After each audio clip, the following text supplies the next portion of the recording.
a literal titan of the industry. That's how I want to call him, because if you have touched supply chain in the last 5 decades, I'm pretty sure you have felt some type of influence from Dr. Jim Tompkins. Jim, it's a pleasure to have you here today. Wow. Well, 1975 seems like the dark ages. I mean, there was dinosaurs crawling around the earth and everything. But if you look from 75 to 2025, those 50 years, there's four basic buckets of time with what we were doing, which is today called supply chain. And I came home, and my wife was not in a good mood. And I said, "Hon, what's wrong?" She says, we're going to lockdown. And I thought, oh, great. I thought lockdown must be a new restaurant in town.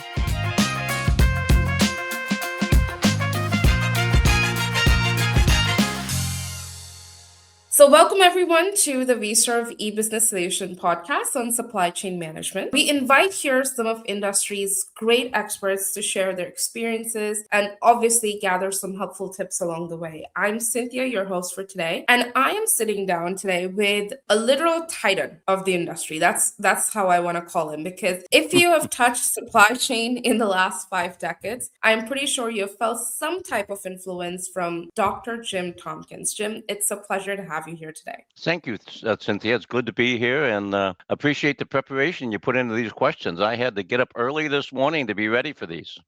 I'm glad. And I was reading about your portfolio, your profile, and it's such powerhouse of information that I've learned, from your international authority, from end-to-end supply chain, serial entrepreneur. You have founded 15 businesses that generate over 2 billion in revenue, from backyard startups to international consulting powerhouses that you've built, especially as a chairman now of Tompkins Ventures. You spent your career, turning global chaos into profitable order. And you're also a Purdue Distinguished Engineering alum, and you have authored 31 books. I mean, the one thing I really loved from your profile was how you say famously retired for 3 weeks, but then you decided to refirement, something like that. There's a word that you coined. Was a much better path. So I'm all ears. I want to hear all about, the 50 years of career that you can kind of coin in the next 5 to 10 minutes. How has that changed, organizations, global supply chains today compared to when you started back in, I think it was 1975? Wow. Well, 1975 seems like the dark ages. I mean, there was dinosaurs crawling around the earth and everything, but I was too. So I was with the dinosaurs, and in the year 1975, and in fact until 1991, we didn't even have the word supply chain, and so we were calling it logistics or distribution or physical distribution. We had a lot of different names for it. But if you look from 75 to 2025, those 50 years, there's four basic buckets of time with what we were doing, which is today called supply chain. The first of those four buckets was 1975 to 1990. And that's when supply chains were a concept. It wasn't even a word we used, but it was a concept within organizations. And so we didn't talk about, people that we bought products from or people we sold products to. That wasn't what we talked about. From 75 to 1990, we talked about sales and marketing and procurement, and we talked about manufacturing and distribution. And that was the whole world, okay? You're in one of those four buckets unless you did finance and sales. But the supply chain people did sales, marketing, procurement, manufacturing, and distribution. And these four groups were not working together back in 1975. And so what we were talking about supply chain back then is, how do we get these four groups to work together and think about accomplishing the right products at the right time that delivered to the customer that allows us to make a profit and make the customer happy. So that's what 1975 to 1990 was. Starting in 1991, there was a whole focus that changed, and everything became cost reduction, cost reduction, cost reduction. How do we take money out of every aspect of the business? And globalization entered the picture because we could buy products and raw materials cheaper overseas than we could at home in the United States. And so what we were thinking is how to minimize purchase price. And then we started saying, well, it's not really purchase price that's important. What's important is the minimized landed cost, because we got to get it from China to here. So we got to include the transportation cost. And then we said, yeah, but landed cost is getting it to the port. Our goal isn't really to get it to the port. The goal is really to get it to the customer. So we need to look at total delivered cost. And so we began looking at total delivered cost and try to minimize that. And then what we had is we didn't have any control or synchronization amongst the components of supply chain. And so what we did is we built just in case inventory. And we had large inventory buffers. So if you looked at the beginning of the supply chain, stuff was coming in, and look at the end, stuff was coming out. And it seemed like, oh, wow, this is working. But the fact of the matter is, because they weren't really working, what we had is buffers of inventory between the different phases. And that inventory resulted in a tremendous amount of cost. And we didn't really kind of figure that out. But then starting in 2002, and this had relationship to the e-commerce explosion, because it changed supply chain. Instead of shipping pallets to retailers that then did the putting it on a shelf and the customer took it off, we started taking eaches out of warehouses and shipping it to your home. And that was absolutely mind-boggling. And it changed the whole game. And we said, we can't have all this inventory glutting up everything, because guess what? We kept buying the wrong inventory. And because now the customer is going to buy what they want in the size they want and the color they want. And so we don't have any control. And so what we did is we then, between 2002 and 2019, we focused on just-in-time inventory. And we eliminated those buffers. And that worked because we were functioning at steady state. We knew what our supply was. We knew what our demand was. We knew what our lead times was. And we created a fine-oiled machine that really, really worked without all the inventory. And so profits were maximized, and we had a lean environment. Everything was lean, no fat, no inventory. And man, we were just absolutely marvelous as supply chain people. And that was the kind of the golden age of the old days. Because as we know, in 2020, the whole game was changed. COVID hit. And when COVID hit, we lost control of supply. We no longer had predictable supply. Supply was totally unpredictable. Because the people were all staying at home and not going to, movies and not going to restaurants and changing their whole lifestyle, we didn't know what the demand was. The demand totally changed. People weren't going to restaurants. And so the toilet paper that was made for restaurants and hotels, we had plenty of, but the toilet paper you used at home wasn't available. Someone said, well, why COVID happens and there's no toilet paper in the stores? Well, it's because the residential toilet paper is different than the toilet paper in commercial operation. And so what we had is we had too much single ply and not enough two ply. And so it was a major shortage. And so we're all running around looking at stores trying to buy as much toilet paper as we can. And the same with tomato juice. Why tomato juice? Well, because tomato juice, the big cans of tomato juice, no one was buying because the restaurants weren't buying, but the small, they were drinking at home. And so we had the same thing. And so we had these tremendous shortages. What we said is we need to change the supply chain, and we need to be able to function without certainty of demand, without certainty of supply, without certainty of lead times. And so what we did is we then created what was now looked at as an agile, resilient, optionality supply chain. So we had the ability to respond and to react. And that then led to orchestration, which then led to control towers, now is leading into command centers, and that led to technology and the AI and everything that we're doing today to really make supply chain great again. And so it's been a very interesting 50 years. Those four buckets, supply chain was totally different things. And so it's been cool to watch how that's evolved and how we got to where we are today. Wow. This sounds like a supply chain class, like 50 years on a timeline, how it looked like. And it's so fascinating how it's grown over the years, right? So it is. Wow. It is. Yeah. Perfect. Well, thank you so much for summarizing that for us. I know like our audience will love that. And coming down to like, your personal experiences, you've built scaled and exited so many companies over the years. What has been kind of like your underlying principle that kind of guided your decision across so many different areas of disruption that you just mentioned?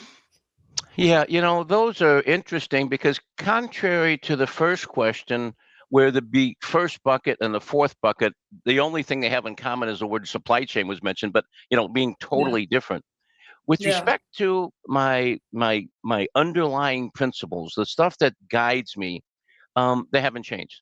They haven't changed. Now there's a little Yeah. bit word changes, and for different audiences, you might add or change a couple words. But Yeah. basically, I have 5 guiding principles. The first guiding principle is customer. It's all about the customers. I want Hmm. every customer of every business I'm involved with to really be excited about what we're doing, and we are performing for them. I want every customer from every company I'm working with, I want them to say on a 0 to 10, how is this company doing? The answer is 10. We really, really, really care about the customer. The second thing, and not necessarily in priority, but kind of in priority, is the team. And Yeah. we really, really value our team. I respect our team. I love the diversity, the background, the skills, the experience, the knowledge. I'm not the smartest guy in the room. I'm probably the hardest working guy in the room, but that's okay. If you want to be harder working than me, I love that. I'm happy to put my shoulder to whatever you're putting your shoulder to and pushing it up the hill. Because without the team, you can build successful little businesses, but you can't build large businesses without the team. The third Wow. is integrity. Very basic. Goes back to what my dad taught me, what he beat into me, is that you Hmm. do what you say and you say what you do. And so it's Yeah. very simple. Be accountable, be responsible, and be honest. Always tell the truth. Never, well, I'm not smart enough to not tell the truth because I have too many discussions. So the only choice I have is to tell the truth. It's But so the but you truth. have Yeah. to be honorable and you have to have integrity. The fourth one is trustworthiness. Hmm. We're going to earn the trust. People don't trust each other. Yeah. It's not that you distrust. Okay, so Hmm. you and I don't know each other well, although we've had a couple good interactions. But I Yeah. don't think we have trust yet. But we also don't have distrust. What we have is not nowhere. We're kind of in between. And so, how do Yeah. you build trust? So you build trust by expectation, fulfillment, Yeah. expectation, fulfillment, and and so this goes with your husband or your wife. It goes with your kids. It goes with your family. It goes with the people you meet on the street. And Yeah. building trust is something you have to work at because you have to be accountable for what you do. And so Hmm. my goal every day is to set an expectation and then meet it. Set an expectation and meet it. And that then Yeah. builds a trusting environment. And then fifth, and maybe the most important for me, is innovation. Be Yeah. creative in everything you do. Everything I have done in my career, it's when I have stepped out of line. It's when I've done something different. It's when I've been creative. That's Yeah. when we've been successful. If I try to fall into the crowd and do what everyone else does, I'm just another guy in the crowd and no one even notices. But if you Yeah. really say, how can we do this different? How can I make this better for my team? How can I make this better for the customer? How can I make this better for the stockholders? What can I Hmm. do to make this go to the next level? When you're really Hmm. out there on that edge and that innovation, that's when you have success. So these 5 principles have always been the same. I started the first time I wrote these down, I was 22 years old, and I've Hmm. gone back and gone back and gone back. I have paper. I wrote them down on 22 years ago. Different Wow. words, but it's Yeah. still the foundation is the foundation. Wow. And that's kind of like when you are in a career that long, to have a principle that kind of guides you throughout those years. That's where you can kind of, even there are so many disruptions around you, you can still make your way through it because your principle hasn't changed over the years. It's who you are. So I really love that. And I know you often talk about, turning chaos into order. I think that that's one of the next things that we want to go over is a moment, like an example that you can give us where some of the chaos was so intense that the strategy that you needed was completely to reinvent the cycle. So we'd love to hear an example from you. Yeah. So it took me, when I read this question, it took me at least a second to have the Uh-huh. answer. Yeah, you have so Maybe many. maybe it was .9 of a second. I don't know. But the clear winner and will be for my entire life was COVID. Uh-huh. COVID happened. I was at a trade show in Atlanta. I came Mhm. home. At the trade show, there was several booths that said this booth is closed due to COVID. And so I Yeah. was aware that there was some sort of a flu going around. I knew that. But I had a Yeah. busy schedule and I was full, and we were out having dinner and talking in cocktail hours and doing the usual trade show thing. And I Yeah. came home in March of 2020, and I came home and my wife was not in a good mood. And I said, "Hon, Mhm. what's wrong?" She says, we're going to lockdown. And I thought, oh, great. I thought lockdown must be a new restaurant in town and we were going to go out to eat. And so we're going Yep. to lockdown. I thought, oh, great. That sounds like it's a cool name for a restaurant. Let's go to lockdown. And Yep. then she told me what was happening. And I just sat there in shock. And I began to think, well, what does this mean? And so we turned on the news and we heard that this started in China and it started several months ago. And in fact, China is not shipping. And right away, I took off my gym hat and put on my supply chain hat. And I thought, oh my goodness, if China stops shipping, what we have is just in time inventory. It's going to take about 4 weeks before it hits the fan. And Mhm. this is going to be chaos. And my goodness, I understated it. It was chaos with capital letters. I mean, Yeah. nothing worked. Nothing worked. Uh, Second week in April, I had a senior vice president from a major appliance company call, and she said, Jim, I have a real problem. I said, okay, what's your problem? And she was a past Mhm. client. I knew her well. She was a friend. And she said, I had to send 2,700 people home today. These 2,700 people rely on their paychecks day by day by day. Every week, they take that paycheck, and that's how they buy food for the next week. And she said, Yeah. I had to send 2,700 people home because there's nothing we can make. We can't Yeah. make stoves because of this. We can't make refrigerators because of this. We can't make washers and dryers because there's nothing we can make. And I had to send these 2,700. She said, what do I do? And so we talked through it. And the bottom line, there was nothing she could do. Mhm. And the only thing she could do was have them come to work and not do anything because you can't assemble appliances if you don't have the components.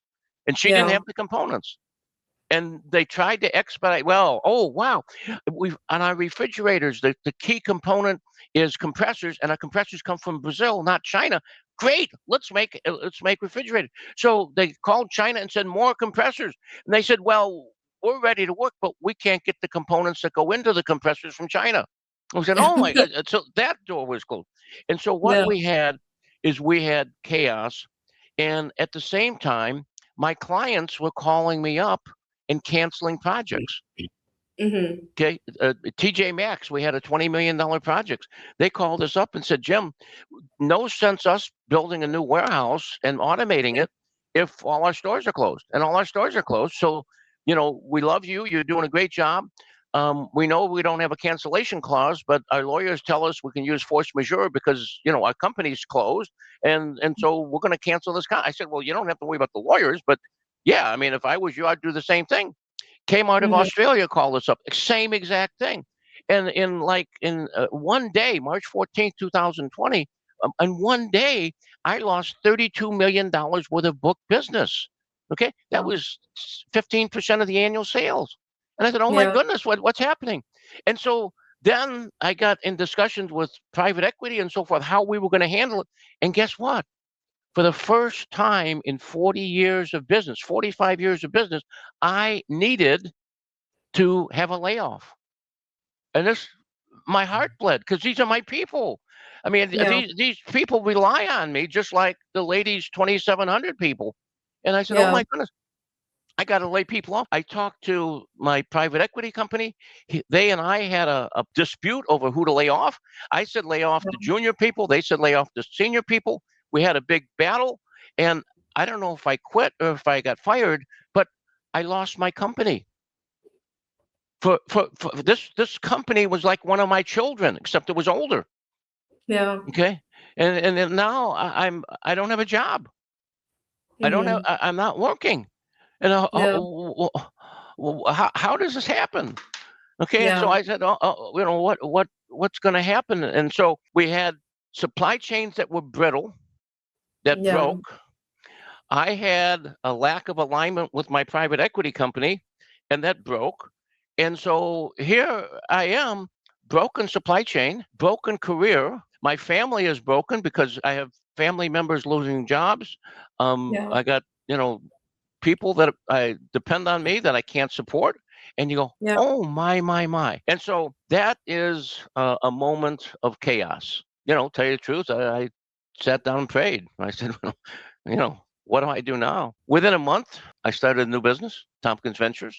Within a month, we were helping clients all over the world fix their supply chains, and Hmm. we entered a new era. And so I was able to take that chaos, not gracefully. It's not like I just kind of smooth through. No. Yeah. I went days without sleep. I was going crazy with what was going on. I couldn't make anything happen. I couldn't even move money between accounts because the banks closed everything, and it was a disaster. And so that was really tough. By 8 months later, I said, "Thank you, God. Hmm. This is wonderful," because I had embarked on a new career, Hmm. and my expertise became known. Oh my goodness. My wife has these five girlfriends that get together every Wednesday morning. They've done this for like 35 years. And Yep. one of her girlfriends called her right then in March, and she said, I'm just listening to the news, and they're saying on the news the reason we can't get toilet paper and we can't get tomato juice and all these things and why everything is, the shelves are empty is because of supply chain. My wife said, yeah. Yeah. They said, isn't that what Jim does? And Yeah. my wife said, yeah. She said, well, why didn't Jim fix this? You know, but Yep. what it did is it made supply chain important. And so we got a seat at the table. So this was the biggest promotion of all time for those of us who decided to take it. And so it was an exciting success. And from that chaos came order. So Wow. sorry for the long answer, but easy question for you to answer. I actually Yeah. had some notes here. I didn't look at them for this question. I know this one. Yeah, because it's I've had so many people talk about COVID in the podcast over so many different ways, but this is the first time that I've actually heard where somebody actually got affected so bad from it, and then actually made an opportunity out of that. So that Yeah. is something that we as the generation that's going towards uncharted territories, because we don't know what's going to happen in the future with AI, with technology coming into place. These kind of things motivate us, like never give up, keep your fundamentals and your principles correct, and you will always find new ways to kind of come back. So I am so thankful to you for sharing that story with us and sharing such a personal experience with us, Jim. Well, it was with what we talked about just before was innovation. It was a time Yeah. for innovation. I had to reinvent everything, including myself. And Yeah. yeah, it was an amazing time. And I tell you, it's good to be back. Well, we're glad. We're glad because we have this opportunity to hear from you. And I know, like, we talk about, globalization and re-globalization and how fundamentally it's helped to reshape, the sourcing, the trade, supply chain, all in all. In this world, where the tariffs are shifting, I think there's a word called friend shoring that's going on. How should, executives especially rethink their footprints globally? What should they be doing? Yeah, so for years and years and years and years, fair trade has not existed in the world. And other Hmm. people used regulations and constraints and tariffs in a way that was unfair, and we had been taken advantage of in the United States, and we have had trade deficits for over 50 years, and Hmm. it had to stop. Something my dad taught me when I got my first newspaper route. If you make a Yeah. dollar in a week, you save 10 cents and you spend 90 cents. But you Yeah. always put, I said, Dad, why do I have to save 10 cents?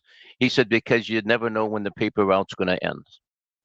And so Yeah. you gotta put up. And so what we learned in last few years since COVID is that we had got somewhat lazy. Everything was Hmm. being sourced from China. And China's a Yeah. long ways away and it costs a lot of money. Yeah. And so what we needed to do when we really started looking at getting rid of just in time, but also getting rid of just in case, what's better, just in time or just in case? Well, just in time, you couldn't ship any product. Just in case, you had too much cost and you couldn't make any money. So you want to lose Mhm. money or do you want to disappoint clients? Well, no. Yeah. And so what we need to do is we need to reinvent ourselves, and that's what reglobalization. Reglobalization is nearshore, reshore, and friendly shore, and that's Yeah. what has happened. And in fact, things are going well. We want to eliminate single points of failure. And so first it was buy everything from China. Then we had something called China plus one. And then we said Uh-huh. any place but China. And so now we're really looking at where's the best place. I think for most important commodities in your company, you got to do 40%, 40%, and 20%. And that Yep. means different countries. Don't go to the Mhm. same place because that becomes a single point of failure and that hurts you. So the Yep. things we've learned from reglobalization is number one, fast is better than slow. So Mhm. if you got a company that's 100 miles away from your factory or a company that's 1,000 miles, go with the 100 because it's close. Number Yep. two, on time in full is critical. Yeah. Because if you tell me you're going to ship me 20 of something and it's going to be here on Tuesday and I don't get 20 until uh, a month from now, that's not good. Or you give me next Tuesday, but you only give me 5. I needed 20. But I don't Mhm. want 25. I don't want 15. I want 20 because that's what we've agreed to. On time in full is important. And then quality of product, quality of information, and quality of performance, all required. So reglobalization is bringing it back home again or close to home, Mhm. dealing with people that you can trust, making sure you have optionality, and then moving quickly, on time, in full with high quality. Wow. And that's like perfect, right? To the point, stay focused and kind of make sure you have your resources open so you're not like, only there with one person kind of managing your whole thing. So put your balls in different buckets. I think that's what it's called in supply chain, right? Well So said. perfect. I've been like hearing this coined, phrases from your supply chain people, and it's just like quick, decision making skills that I think help us across the time. And how do you think technology comes into play in all of this, especially AI now? I know many companies with the new technologies are so quick at buying these expensive, things and replacing their kind of traditional ways of doing things, but usually fail to kind of achieve the transformation they're looking to. So what, must happen, I guess, to people and processes and layers before these tools are turned on to kind of be relevant over the years now? Well, technology is absolutely critical because there's no way we can accomplish what we need to. We said what we needed to be fast, what we needed to be Hmm. is on time in full, and we needed quality. You can't do that without information. Okay. Yeah. And so, information about the supply chain, visibility from end to end. So you really know what's happening. And then just having knowledge of visibility is nice, but that's not enough. You need to have actionability so that you can Mhm. create orchestration so it comes together. I mean, what if the drums are playing the beginning of the song and the winds are playing the end of the song and then the violin players are playing a whole different song? I mean, that's not music, that's noise. And that's what we Yeah. get. And so technology, especially now AI, is what enables us to orchestrate, synthesize, and get it to work together as one. And now we get beautiful music. Yeah. Yep. Perfect. That's Jim, I know we're kind of closing in on time and I have so many more questions to ask you, but I'll ask my one last question that I always ask everyone, and especially from you. You've shared like 50 years of experience in supply chain, and you've learned so much over the years in different, invention, reinvention, globalization, reglobalization. What is that, trick of the trade that you would pass along to, the future leaders of supply chain that they can kind of, be relevant and come back with force if something, chaotic happens around them? Yeah, I think what you have to do, people call them OKRs, and I like that. OKRs, O is for objectives. So Uh-huh. understand what the objectives are that you're trying to achieve, and then what are the key results behind that. And so this could be done for an individual to define Mhm. OKRs, for a department, for a company, Mhm. for an entire supply chain. What is it we're Yep. trying to accomplish? And I think it's Mhm. really critical that whenever I begin an endeavor, no matter what it Mhm. is, it could be going on a shopping trip with my wife, or it could be starting a new company. What are the objectives? Why am Mhm. I doing this? What am I Yep. trying to accomplish? And then how am I going to measure my progress? What are the key results that are going to allow me Mhm. to get? So I got result number one, result number two, result number three. And then for each one of those three results, I have KPIs, key performance indicators. And now I Yep. can measure how I'm performing on those key results. And if I accomplish the key results, then I accomplish the objective. So what I've Mhm. learned is that you have to lay the foundation. What is the strategy? What is the objectives? What are we trying to accomplish? And then if I get that, then I can figure out my key results, and then I can figure out my KPIs. And now I have a map to take me from here to there. Now, it's not always going to be straight line. You're going to go all over the place and make mistakes, and you're going to learn from the mistake. But then you apply that and you upgrade your OKRs, and then you get in good shape. So I think that would be the most important thing that's gone throughout my entire career. Goodness knows I have made thousands of stupid mistakes, and Uh-huh. it's been great to learn from those because each one is kind of a little pearl of wisdom. I kind of put that in the back of my mind. Say, hey, don't forget that one, dummy. Yeah.